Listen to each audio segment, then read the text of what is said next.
Boo the grizzly bear woke up from his winter sleep. The famous grizzly lives in an enclosure at Kicking Horse Mountain Resort near Golden, BC. And bears aren't the only creatures beginning to emerge from hibernation here in Alberta. Our naturalist Brian Keating joins us to talk more about this. So let's start with Boo, and I guess with bears in general. Isn't this a little bit early for them to be waking up? Yeah, it is. Last year, the first confirmed grizzly bear sighting in Banff National Park was at the end of March. So yes, it appears that Boo is out early, but it's been a warm year, and temperature and snowpack changes are usually the determining factors as to when bears come out of their dens. The larger grizzly bears come out first, the big males.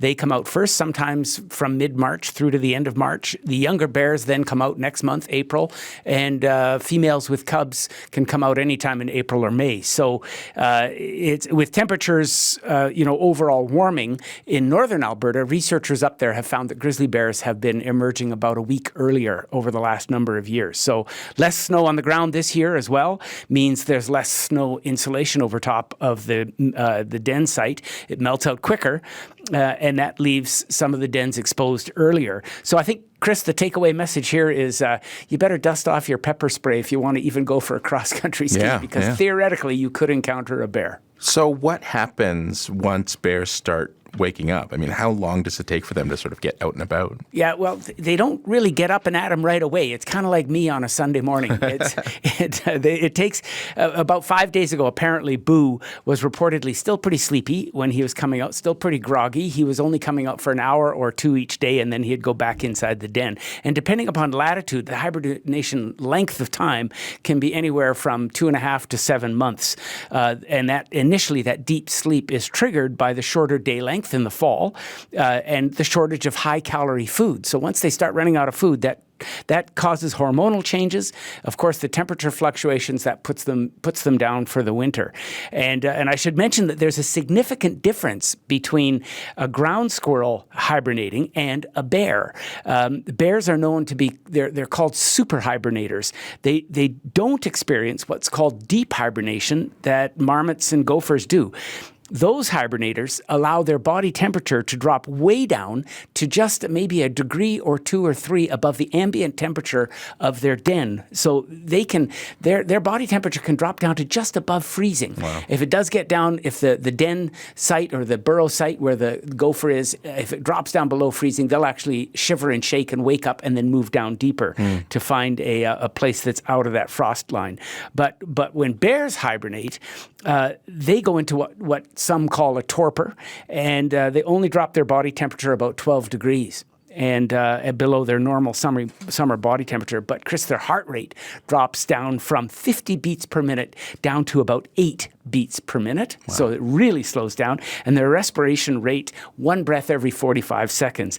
And at the end of that long sleep of hibernation, they will have lost 1/3 of their body weight, even though, Chris, they never urinate, so they don't get up to go pee, and they don't defecate throughout the entire hibernation process. That entire time, they don't do their business, so to speak, once during that entire hibernation? That's right. They're the ultimate recyclers. They recycle all that material. And that's in contrast to the deep hibernators, like ground squirrels and marmots. They actually have to shiver and shake and wake up and then go to a different den. They go to the latrine part of their den, their burrow, to defecate and urinate. And I've actually had the opportunity to watch a ground squirrel come out of hibernation. A friend of mine was doing a study on hibernating Richardson ground squirrels when I was at university, and he let me hold a hibernating ground squirrel, and it was like a fuzzy donut, Chris. It was in a little ball, and it was shivering and shaking because it knew it was being held, but it couldn't do anything about it.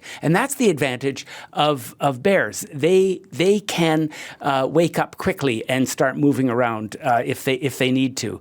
But there's an advantage to being a bear. They can react immediately, like I said, if danger suddenly appears in the den.